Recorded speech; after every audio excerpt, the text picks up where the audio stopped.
summarize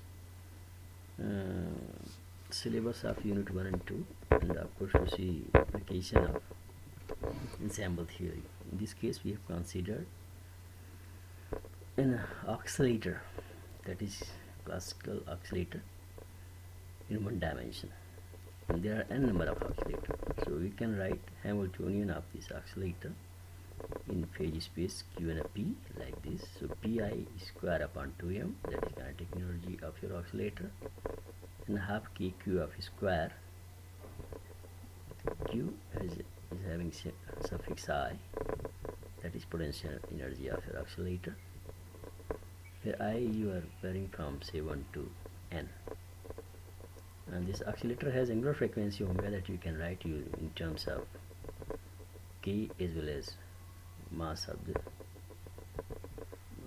object which is attached to your spring with force constant, and the spring has force constant say k.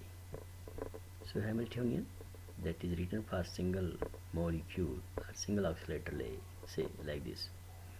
For single oscillator we have written Hamiltonian.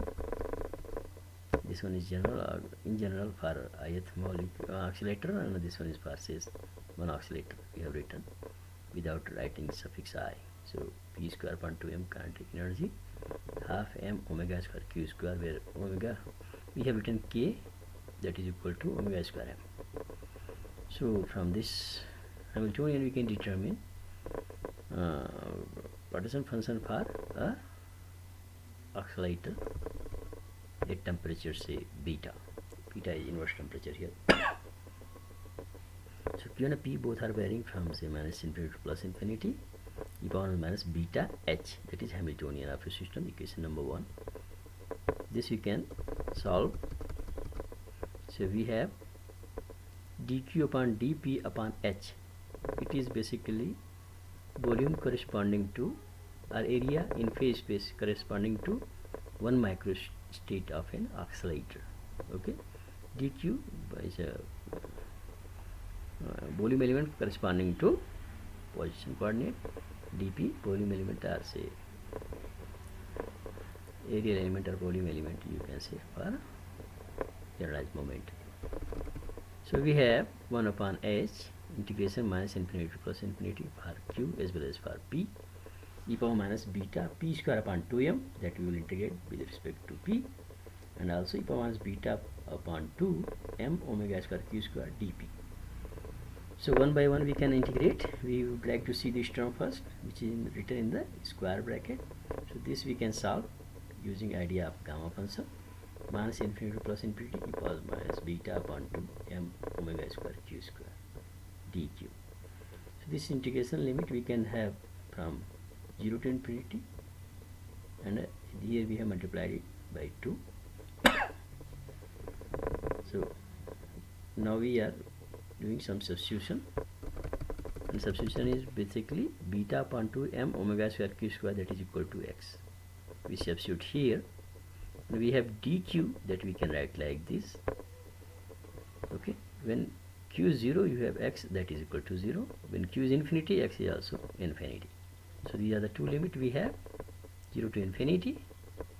We are substituting value of beta upon 2 m omega square q square, that is equal to x, and we have value of dq that is square root 2 upon beta m omega square into 1 by 2 x power minus 1 by 2 dx.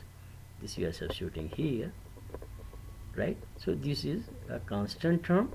You can write, we can have this term outside this integration symbol. We have e power minus x power minus 1 by 2 dx, 0 to infinity, that is nothing but gamma 1 by 2. So this value turn out to be square root 2 pi upon beta m omega square, that is question number 4, and this is the value of term which is there in the curly bracket of equation number 3. Okay, this is the term that was there in the square bracket in equation number 3, and that we have written in the square bracket, it is nothing but this much, its value is this much. Again we have remaining term e power minus beta p square upon 2m dp, that we can also solve using same idea of gamma function that we have described for to obtain equation number 4. Here we we are substituting beta p square upon 2m, that is equal to say y. So from there we have p as well as limit for y, limiting values of y, which is based on p 0, y 0, p infinity, y infinity. Dp we have square root 2m upon beta 1 by 2 y power minus 1 by 2 dy. We are substituting here to get value of this term, that is remaining term of equation number 3, to have value square root 2 pi m upon beta. So using this approach, we have value of partition function of one oscillator, that is q1 at temperature beta, that is equal to beta h cut omega power minus 1. That is equation number 6.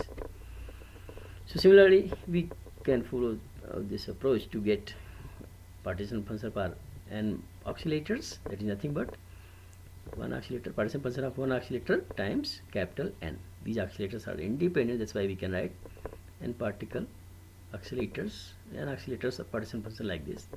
So from Qn we have beta h cut omega power minus n, that is your partition function. From partition function you can have Helmholtz energy of your system, that is minus kT log of Qn beta. Okay, so beta is 1 upon here 1 upon kT. So from there you have partition function, the Helmholtz energy of your oscillator, n oscillators. Beta you can write n log of beta h cut omega. So you can determine energy of your oscillator, that is nothing but derivative of beta a with respect to beta.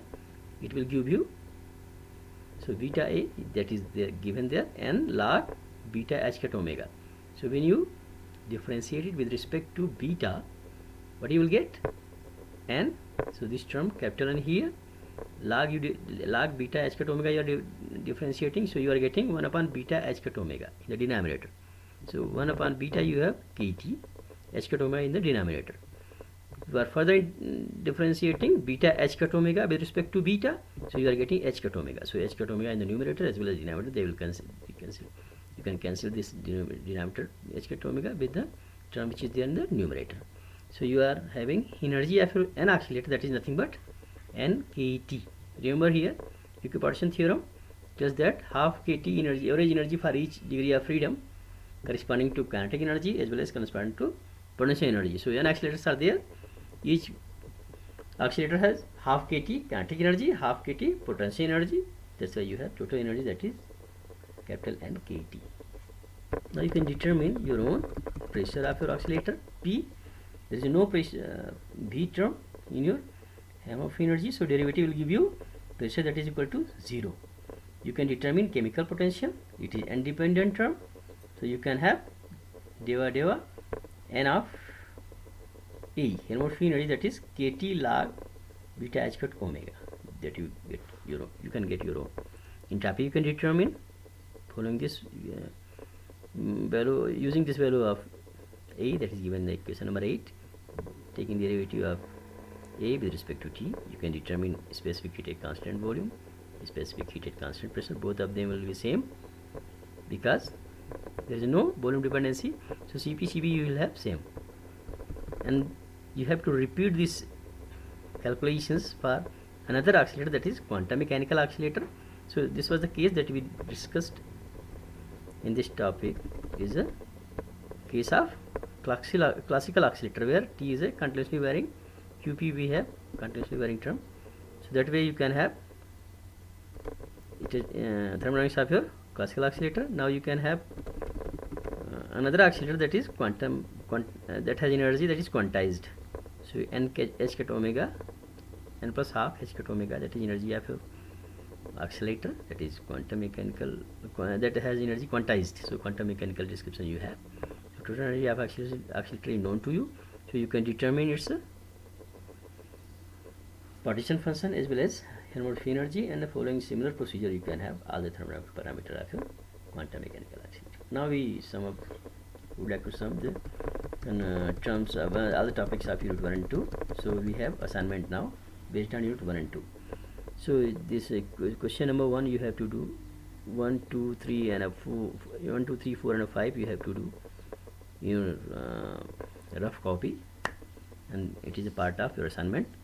I submitted, I had already sent you this assignment through WhatsApp group that I had created for online teaching and communicating the study material to other students of MSc second semester group.